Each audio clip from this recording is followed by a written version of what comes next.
Hello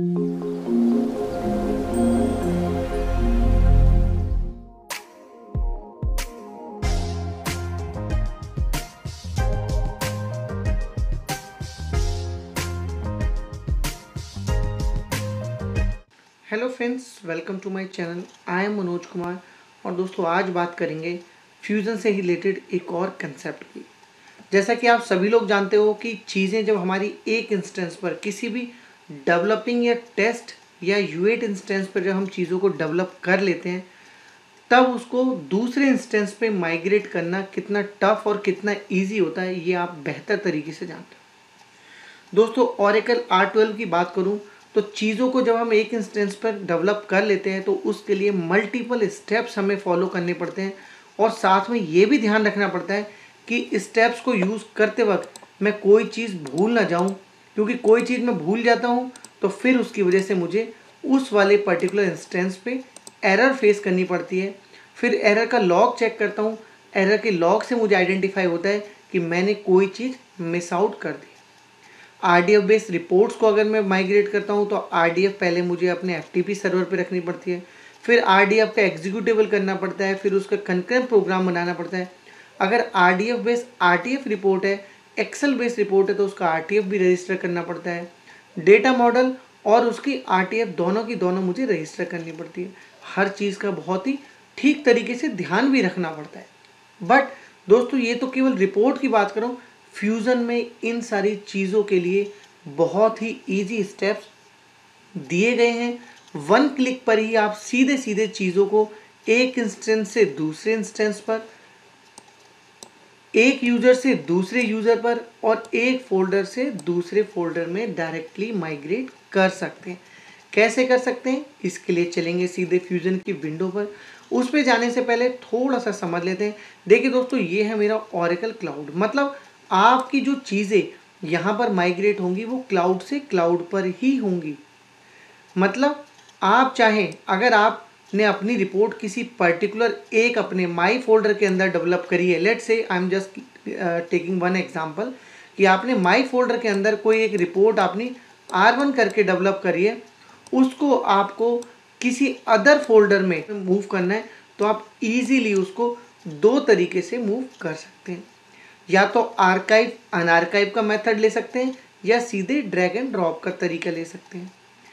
अगर एक user से दूसरे यूज़र, ऐसा क्यों बोल रहा हूँ, ये दोस्तों वो चीज़ नहीं है कि एक यूज़र ने डेवलप करी और दूसरे यूज़र को यूज़ करने के लिए दे दी। Both are my development. तो दोनों के दोनों यूज़र मेरे यूज़र 1 एंड यूज़र 2 मेरे डेवलपमेंट करने वाले यूज़र होने चाहिए। कि एक यूज़र ने कुछ काम किया, आगे का काम किसी दूसरे यूज़र को करना है, या तो वो सेम आईडी यूज़ करके सेम लोकेशन पे सब कुछ करे। अगर वो यूज़र चाहता है कि नहीं, मुझे वो रिपोर्ट अपने ही आईडी पर डेवलप करनी है, तो उसको पहले एक लोकेशन से वो पूरी की पूरी चीज़ें लेनी पड़ेंगी और यूज़र 2 पे डायरेक्टली माइग्रेट हो जाएंगी। सिंगल क्लिक से ये सारी की सारी चीज़ें अचीव हो जाती हैं। लेट से आपने कुछ किसी एक इंस्टेंस पे कुछ एक डेवलप किया है, सेम रिपोर्ट को आपको कहीं और दूसरे इंस्टेंस पे डालना है, तो वो भी आप कर सकते हैं। तो सारी चीज़ें यूज़र पे करनी हो, फोल्डर पे करनी हो, या मेरे इंस्टेंस पे करनी हो, सिंगल वन क्लिक से ये चीज़ें मुझे अचीव हो जाती हैं। तो मैं लेके चलता हूँ आपको ओरेकल की लॉगिन विंडो पर। सिंपली किसी आईडी से लॉगिन कर लेते हैं और सबसे पहले आइडेंटिफाई करते हैं वो रिपोर्ट्स जो मुझे माइग्रेट करनी है।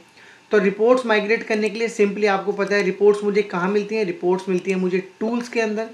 टूल्स पे क्लिक करता हूँ। टूल्स के ऊपर जा कर के रिपोर्ट एंड एनालिसिस का जो टैब है, सिंपली इस पर क्लिक करता हूँ।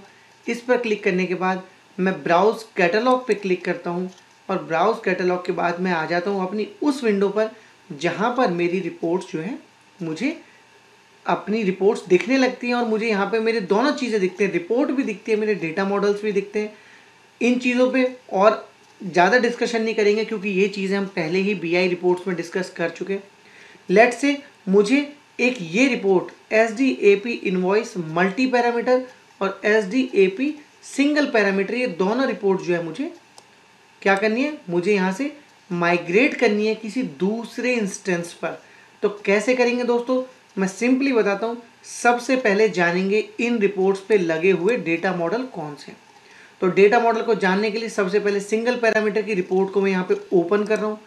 जैसे ही ओपन करता हूँ देखिए दोस्तों, रिपोर्ट का नाम आ गया। क्योंकि इस पर एक टेम्पलेट अटैच है तो वो टेम्पलेट भी आ गया। मैं क्लिक करता हूँ किस पर, एडिट रिपोर्ट पर, और सबसे पहले जानता हूँ कि इसका डेटा मॉडल कौन सा है। ये डेटा मॉडल आ गया। डेटा मॉडल का नाम क्या है, एपी इनवॉइस डीएम। तो हमें सबसे पहले एपी इनवॉइस डीएम को आर्काइव करना होगा। मैं ब्राउज कैटलॉग पे दोबारा जाता हूँ, एक और विंडो खुलेगी। तो कौन सा वाला था दोस्तों, ये था मेरा XXSD एपी इनवॉइस डीएम। जल्दी से दोस्तों इसको आर्काइव कर लेते हैं। देखिए कहाँ पर है, आई थिंक यही वाला है। तो आर्काइव करने के लिए ये मेरा डेटा मॉडल है, मुझे इसको डेटा मॉडल को आर्काइव करने के लिए सिंपल इस पर आर्काइव क्लिक करना है। जो भी परमिशंस हैं, जो भी टेम्पलेट्स हैं या थंबनेल्स हैं, सब कुछ मैं यहाँ पर उसको सारी चीज़ों के साथ यहाँ पर डाउनलोड कर लेता हूँ। साथ में जाता हूँ रिपोर्ट पर। रिपोर्ट पे आने के बाद में अपनी उस रिपोर्ट को भी मुझे यहाँ पर क्या करना पड़ेगा, आर्काइव करना पड़ेगा। रिपोर्ट कौन सी थी, सिंगल पैरामीटर। तो यहाँ मोर में जाता हूँ, इसको भी यहाँ पर आर्काइव कर लेता हूँ। किसके साथ, जो भी परमिशंस है और जो भी टाइम स्टैम्प है उसके साथ मैंने इसको भी आर्काइव कर लिया।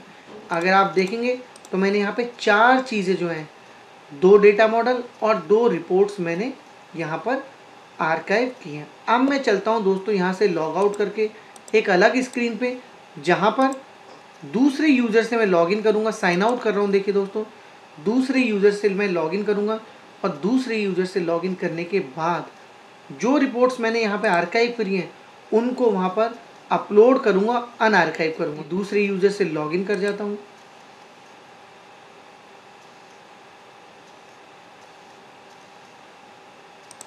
लॉगिन हो गया दोस्तों। रिपोर्ट्स के लिए कहाँ जाना है, रिपोर्ट्स के लिए जाना है मुझे टूल्स में। टूल्स में किस पे जाना है, रिपोर्ट एंड एनालिसिस पे। तो ये मैंने रिपोर्ट एंड एनालिसिस पे यहाँ पे क्लिक कर दिया। रिपोर्ट्स के फर्दर स्टेप के लिए ब्राउज कैटलॉग पे जाना है और यहाँ पर दोस्तों मैं अपनी जो भी रिपोर्ट्स हैं उनको मैं माइग्रेट करूँगा। माइग्रेट करने के स्टेप्स बहुत ईजी हैं। मैं सीधे सीधे देखिए अभी अपने ही एक फ़ोल्डर में, यहाँ पर मैं एक फ़ोल्डर है, एक छोटा सा फ़ोल्डर इसके अंदर बना लेता हूँ। किस नाम से, रिपोर्ट्स के नाम से। रिपोर्ट्स के नाम से मैंने एक फ़ोल्डर यहाँ बना लिया। इस फोल्डर के अंदर हम उसको माइग्रेट करते हैं। तो अनआर्काइव करता हूँ। अनआर्काइव पे जैसे ही क्लिक करता हूँ ये पूछता है अनआर्काइव फाइल की लोकेशन। दोस्तों अनआर्काइव करेंगे तो ओके किया। यहाँ पर क्या है, रिप्लेस, कुछ नहीं करना है, सिंपली ओके कर देना है। देखिए यहाँ पर एक एंट्री आपको दिख जाएगी। दूसरी चीज़ क्या अनआर्काइव करनी है, दूसरी करनी है मुझे इसी वाले रिपोर्ट का सिंगल रिपोर्ट, ही सिंगल रिपोर्ट थी, इसको भी यहाँ पर अनआर्काइव कर देते हैं। ओके कर देता हूँ। ये दोनों चीज़ आ गई। तीसरी चीज़ क्या करनी है, मेरी एक और रिपोर्ट का डेटा मॉडल है, तो ये दूसरी रिपोर्ट का डेटा मॉडल मैंने यहाँ पे अनआर्काइव कर दिया। और तीसरी चीज़ है मेरी, चौथी चीज़ है दोस्तों यहाँ पे मेरी लास्ट वाली रिपोर्ट, और यहाँ पे मैंने उसको भी अनआर्काइव। तो ये कितना सिंपल तरीका है। सिंपली ड्रैग एंड ड्रॉप भी एक तरीका है जब एक फ़ोल्डर से दूसरे फ़ोल्डर में चीज़ों को लेके जाते हैं, बट यहाँ पर हम एक पूरे यूज़र से, वो यूज़र कोई और था और ये यूज़र कोई और है, यहाँ पे दूसरे यूज़र के पास सिंपल ये रिपोर्ट्स लेके आ गए। एक बार इनको रन करके देख लेते हैं।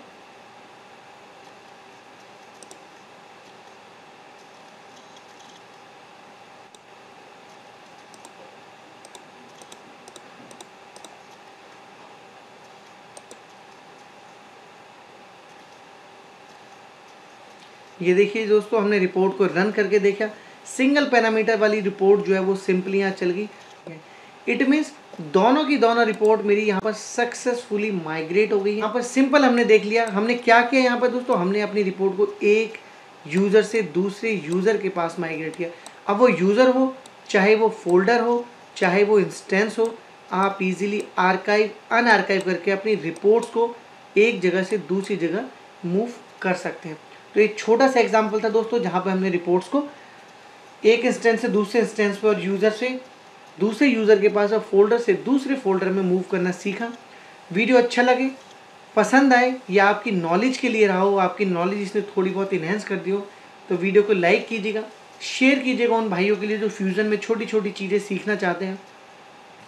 और इसी तरीके से कमेंट्स करके अपनी रिक्वायरमेंट, अपने सजेशन अपने इस भाई तक लगातार इसी तरीके तक पहुंचाते रहिएगा, सो दैट मैं आपके लिए इस तरीके की छोटी छोटी सही नॉलेज वाली वीडियोस बनाता रहूं। दोस्तों फिर से मुलाकात होगी फ्यूज़न के एक नए वीडियो में नए कंसेप्ट के साथ। तब तक के लिए दोस्तों थैंक यू सो मच।